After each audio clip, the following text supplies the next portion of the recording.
Assignments are another way where you can assess student learning in Canvas. This video will review how to set up assignments. To start, I'm going to go to Assignments in my left-hand navigation menu. When we get to assignments, we'll see a few things that I've already created, a discussion and a quiz. It's important to note that any graded activity in Canvas is going to be considered by Canvas as an assignment. And that's why we can add groups in Canvas, which will allow us to move our content assignments that we have and label them differently so that students could see a quiz average or an assignment average, and of course we'll add another group for discussions, as that's what we've made so far. So what I'm going to do now that we have our assignment groups is I'm going to go ahead and add a new assignment.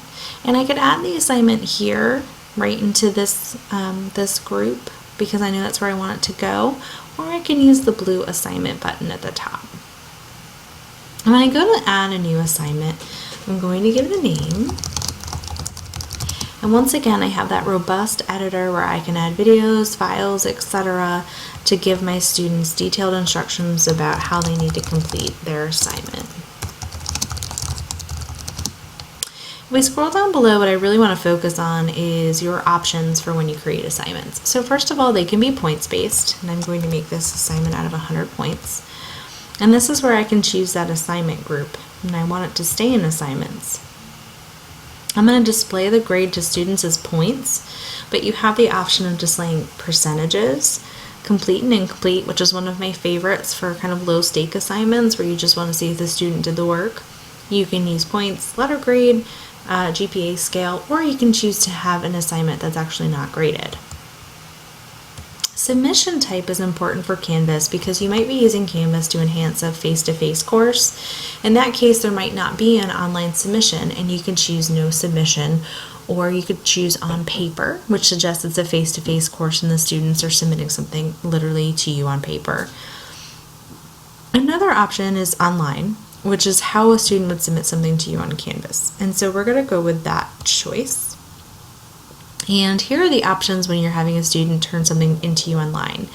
You can have it be a text entry, which allows students to only type in a text box in Canvas. You can allow them to turn in a URL. This is very popular with our faculty who use additional products like WordPress, because the student can turn in the URL directly, and the faculty member, can look at that website while in the Canvas space in SpeedGrader. Media recordings would allow students to record themselves either with audio only or both audio and visual recording to submit an assignment. File uploads will allow them to submit documents, and this is important because you can restrict file types. So if you've ever had those students submit to you documents that you can't open, you can restrict this to allow them to only submit document types you know you can open on your computer. And you can also enable Turnitin submissions. For those of you unfamiliar with Turnitin, this allows you to check for plagiarism.